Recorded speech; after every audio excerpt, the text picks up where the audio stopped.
Holy shit, no fucking way. This is a bald eagle? No way. Oh my god, a dead bald eagle. That is crazy. Oh my god. Never seen a bald eagle up close. Wow. I guess I take it, right? I mean, I don't want to leave it here. Is this illegal to even have a dead bald eagle? I don't want to be caught with this, but this is cool. All right, well, I'm taking it because how often do you find a bald eagle? This is wild. Good find, skunk. That's crazy. For anybody wondering, eagles are federally protected birds, so make sure you call this in. If you ever find a dead eagle, make sure you call it in. Call my favorite people, the DNR. They're on their way. In the meantime, I'm going to flay these fish, and we're going to wait, and then we'll get back on the stream and do a little bit more fishing. So what do you think happened to it? I don't know. Did you look it over pretty good? No, I have literally threw it in the back of the truck, and I put it on the table. I have not even looked at it hardly at all. Right. Goodbye, eagle. Later, bro. All right. He said it probably died from either lead or from fighting. He said most of the time, this time of year, they die from lead because they eat all the fish off the bottom, and they die from mercury or lead poisoning because they eat too many suckers or fall fish. So he's going to call me back in a couple of days, and I'll find out whatever it died from. So that's pretty cool. Everything is spiritual. Obadiah 1:3, the pride of thy heart hath deceived thee, thou that dwellest in the clefts of the rock, whose habitation is high, that saith in his heart, who shall bring me down to the ground? Verse 4, the point. Though thou exalt thyself as the eagle, and though thou set thy nest among the stars, thence will I bring thee down, saith the Lord Yahweh Shem Yahushai. All right, Shalom. I want to give all the praise, honor, and glory to Yahweh Bahasham, Yahushai Bahasham Rakak Quadash. Double honors to the apostles and elders of Great Millstone who taught me this truth. Shalom to the hopeful elect. I'm back with another quick lesson through the Holy Spirit, the Rakak Quadash. And as it is written, the eagle will fall. All right, and we'll come back to this article in a minute. I do want to get into this here. This is from Fortune.com. The headline reads, it says, after almost 250 years as a symbol, the bald eagle is finally the official bird of the United States. All right, and we all been paying attention to this 250-year timeline, right? The average empire survives 250 years.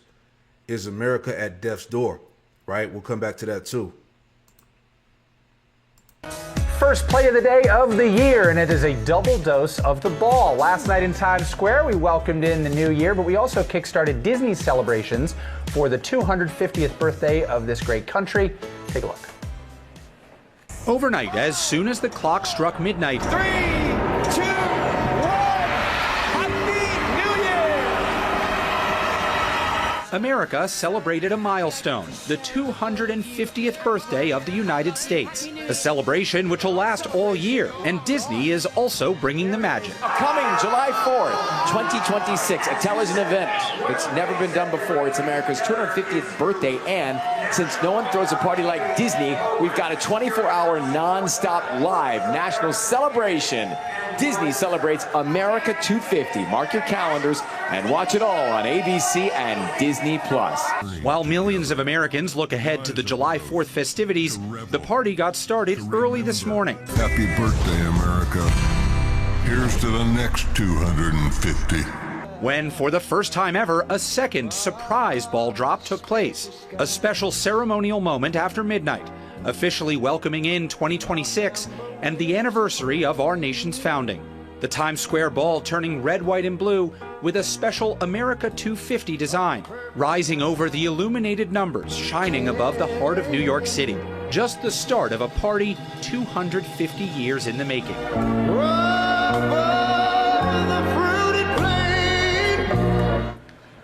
And as millions heard right here on ABC last night, all of Disney, including ABC and Disney Plus, our friends at ESPN, Nat Geo, FX, Freeform, and more. We got a lot to do.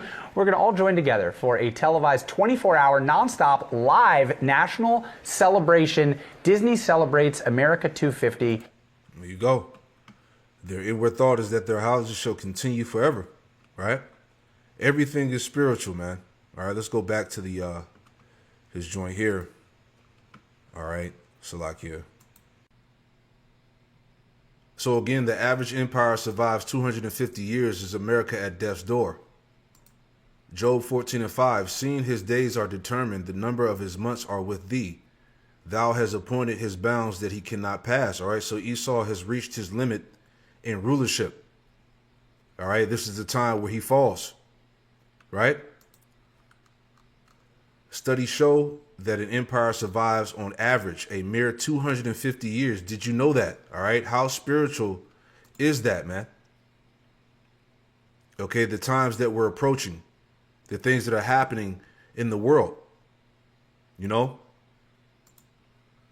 It says, to put that into context, the world's oldest person recently died at 124 years old, so she lived nearly half as long as most empires do. Most Americans are unaware of this small but crucial statistic, which may suggest much about our country's future. It is past time for Americans to confront the painful reality that our time as a world superpower may be limited, and it is time to explore how to slow down what frankly is inevitable at some point. All right, this can't be stopped. The fall of Babylon will not be stopped. All right, that the United States global domination will not persist indefinitely. This may be difficult to grasp and accept, but it has never been true for any civilization in the past, and it will never be true for any society in the future, right? That's Acts 17, right? Okay, Acts 17 in the NLT, Acts 17 verse 26, it says, for from one man he created all the nations throughout the whole earth. He decided beforehand when they should rise and fall, and he determined their boundaries. You see that? So it's all been determined by Yahweh Shem Yahushai. Okay, Esau has now reached his bounds that he cannot pass. All right, remember, Satan was loosed for a little season. All right, and now his little season is done, as we're reading here, right? Let's jump down. It says, as we consider historical empires, it is worth noting that the vast majority of Americans do not regard the United States as an empire in the classical sense, despite the fact that many people throughout the world do. However, for the purposes of this column, the United States, although being modern in every meaning of the word, does indeed qualify as an empire. Let's jump down. All right, the point. In 2026, the United States of America, founded in 1776, will celebrate its 250th anniversary. We're rapidly nearing the 250th anniversary of the fall of most previous civilizations, with ongoing internal turmoil ranging from race to financial disparity to political tribalism, and other countries gradually pulling away from the orbit of U.S.-led supremacy. It appears that the tides are turning against us. I fear that this mere statistic may soon become a reality that alters the course of our lives. After all, many citizens and politicians would celebrate our downfall, not realizing the perilous impact it would have on the freedoms they believe they do not have. I am not sure if it will be a huge international conflict, which it will. All right, we're in the beginning of World War III now. All right, a financial catastrophe, or a civil war that causes the United States to fall apart. See, all prophecy. Okay, but I do believe that learning from the past is critical if we are to slow down the inevitable, man. And you can't slow this thing down. All right, this is the will of the Lord, man, that Babylon is going to fall, man. All right, there's nothing they can do. Job 20:4, and it reads, it says, knowest thou not this of old, since man was placed upon earth, that the triumphing of the wicked is short? See, his time to rule has been short-lived. It's over. that the triumphing of the wicked is short, and the joy of the hypocrite but for a moment. Though his excellency mount to the heavens, and his head reaches unto the clouds, going into his pride and his arrogancy, yet he shall perish forever like his own dung. They which have seen him shall say, where is he? He shall fly away as a dream, and shall not be found. Yea, he shall be chased away as a vision of the night. The eye also which saw him shall see him no more, neither shall his place any more behold him. So this is the end, man. Okay, all the signs are there, right? Everything is spiritual, man. Okay, so a lot can happen in this year as we already been seeing unfolding, man. All right, a lot is going to happen from this year moving forward, man. Okay, this is the time of the fall of Babylon the Great, right? Going back to this article here, all right, BibleBoulevard.com it says, does the eagle, Salaki, does, quote, the eagle will fall have biblical meaning, right? Let's get to the point. All right, as we saw that dead eagle at the beginning, all right? So right here it says, nations compared to eagles in the Bible. Several powerful nations in the Bible are compared to eagles because of their dominance in military strength. The prophet Obadiah speaks against the nation of Edom, warning that despite their strength, they will fall. As we read Obadiah 1:4, though you soar like the eagle and make your nest among the stars, from there I will bring you down, declares the Lord. All right. Hey, Esau, Edom, the eagle will fall. Okay. And it's spiritual. The eagle tied to Babylon, America. All right. Esau, Edom, Rome. Okay. Essentially what? The Edomites. Okay. The eagle is going down. Read some more. It says, Edom was proud of his defenses, but the Most High declared that no matter how high they positioned themselves, they could not escape judgment. You see? The inevitable. Similarly, in Jeremiah 49:22, the Most High warns about the destruction of Edom. Look, an eagle will soar and swoop down, spreading its wings over Basra. In the day of the hearts of Edom's warriors will be like the heart of a woman in labor. This passage suggests that while the eagle represents great power, it will eventually fall in defeat. Whoo, man. The fall of those eagles shows that no nation, no matter how strong, can stand against God's judgment when it turns away from him. All right? Pride goeth before destruction, right? Could the eagle will fall refer to a modern nation? Some people believe that the phrase the eagle will fall is a prophetic warning about the fall of a powerful nation. The eagle is a national symbol of the United States, leading some to speculate that the Bible's references to the fall of an eagle could point to America's future. See that? No way around it. Okay? The fall of the eagle points to America. Okay? It says, while the Bible does not specifically mention the United States, it does teach that any nation that becomes prideful and turns away from the Most High will eventually face consequences. Proverbs 16:18 warns, pride goes before destruction, a haughty spirit before a fall. Nations throughout history have risen and fallen, often due to moral decay, corruption, and arrogance, as we read in Acts 17. All right. The Most High has declared the boundaries of all these nations that he allowed to be set up in power. He decided beforehand when they should rise and fall. He have determined their boundaries. See?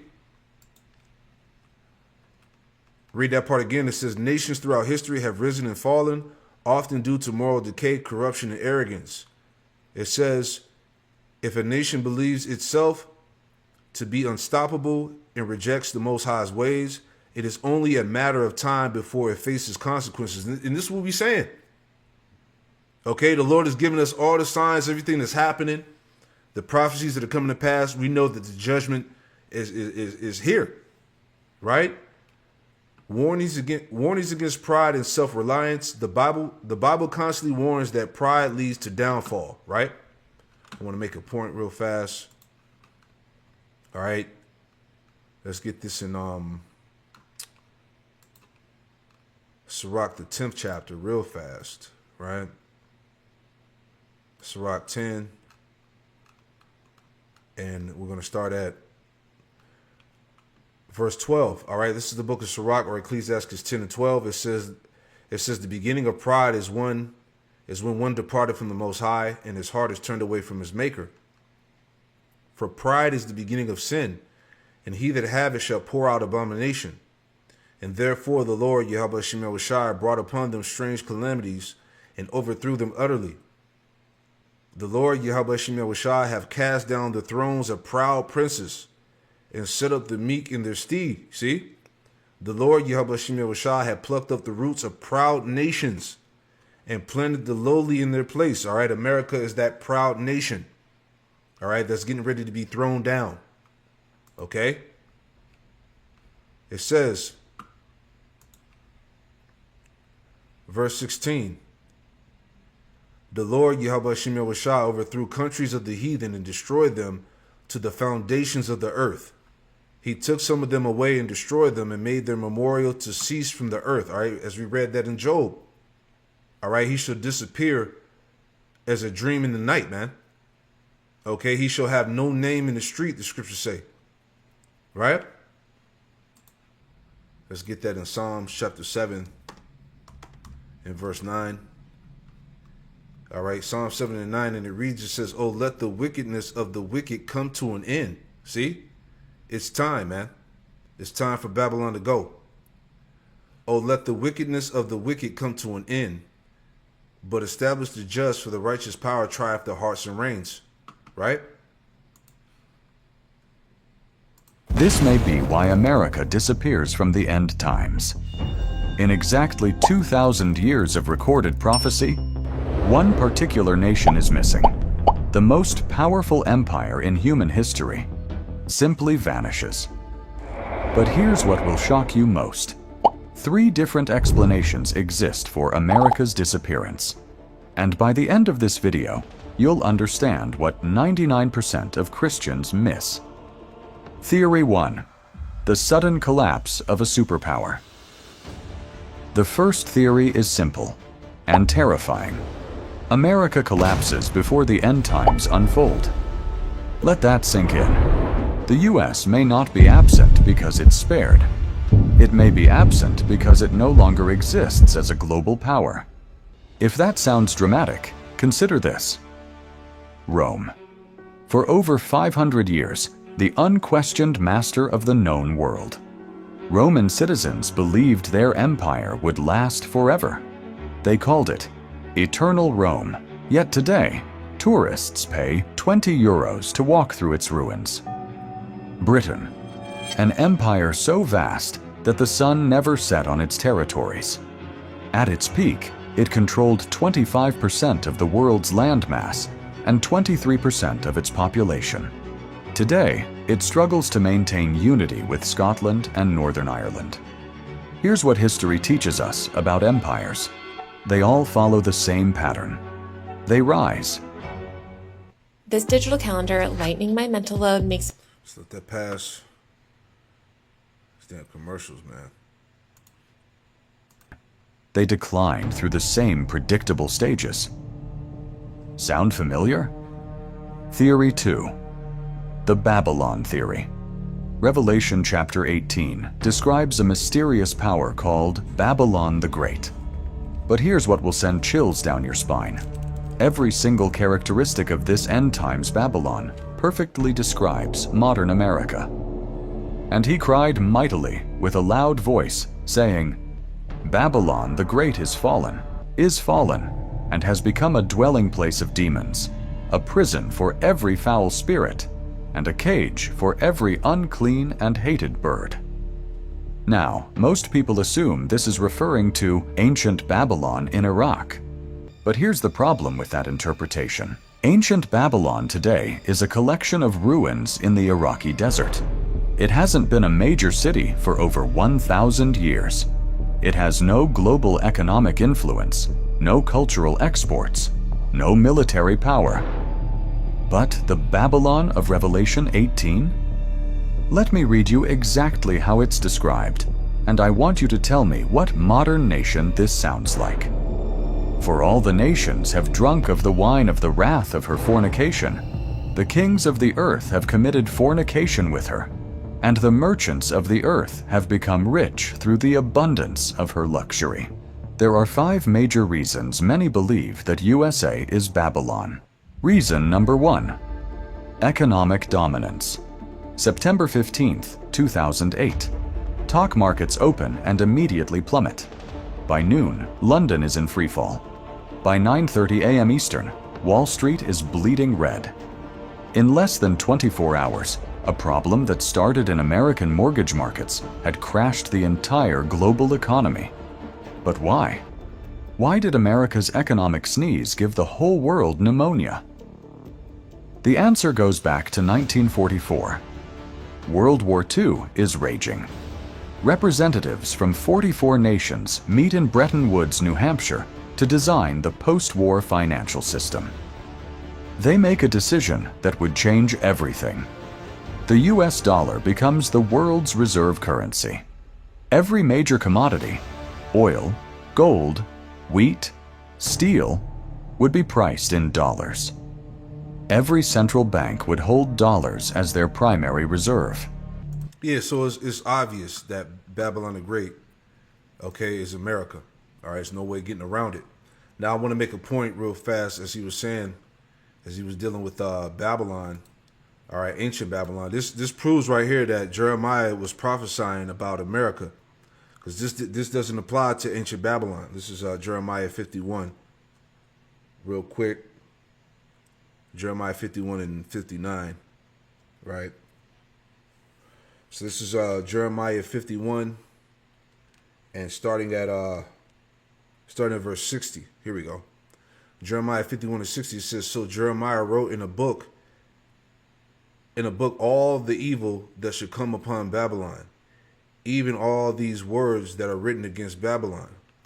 And Jeremiah said to Sariah, when thou comest to Babylon and shall see and shall read all these words, then shalt thou say, O Lord Yahweh Shemel Rashad, thou hast spoken against this place to cut it off, that none shall remain in it, neither man nor beast, but that it should be desolate forever." All right, so this is talking about the future, all right, Babylon, okay?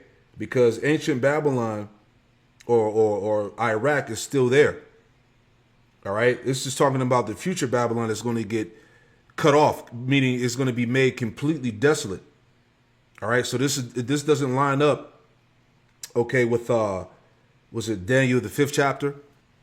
All right, when Babylon was taken down by the Persians and the Medes. Okay, this is talking about the future. You see that?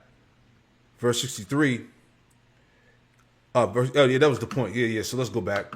All right, just wanted to make that point real quick.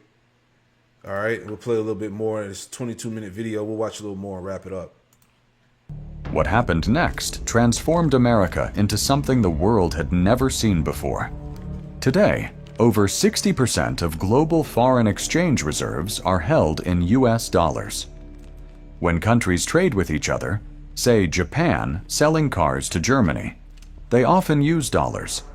Build a website you love. All right, but it's just proven that America is that world influence, the chief of the nations, as the scriptures say, right? Each other, say Japan, never seen before. Today, over 60% of global foreign exchange reserves are held in US dollars. When countries trade with each other, say Japan selling cars to Germany, they often use dollars, even though America isn't involved in the transaction. The United States has achieved what ancient Babylon could only dream of: financial control over the entire world. The merchants of the earth have become rich through the abundance of her luxury. China makes products for American consumers. Saudi Arabia pumps oil priced in American dollars. The European Union holds American Treasury bonds. But there's something even more remarkable about America's economic dominance, and it's hidden in a single Bible verse that most people overlook. And the merchants of the earth will weep and mourn over her, for no one buys their merchandise anymore. Merchandise of gold and silver, precious stones and pearls, fine linen and purple, silk and scarlet, every kind of citron wood, every kind of object of ivory, every kind of object of most precious wood, bronze, iron, and marble, and cinnamon and incense, fragrant oil and frankincense, wine and oil, fine flour and wheat, cattle and sheep, horses and chariots, and bodies and souls of men. This isn't describing what Babylon sells to the world. It's describing what the world sells to Babylon. This is a consumer nation that imports everything. And here's the shocking part. The United States runs a trade deficit of over $800 billion annually. That means America buys $800 billion more from the world than it sells back. The entire global economy depends on American consumers buying their products. Which brings us to a terrifying question we'll address later. What happens to global commerce when American consumers can't buy anymore? But how does America afford to buy so much more than it produces? Simple. It prints the money. Because the dollar is the world's reserve currency. Yeah, so you can watch the rest of that. All right, it's laying down the facts.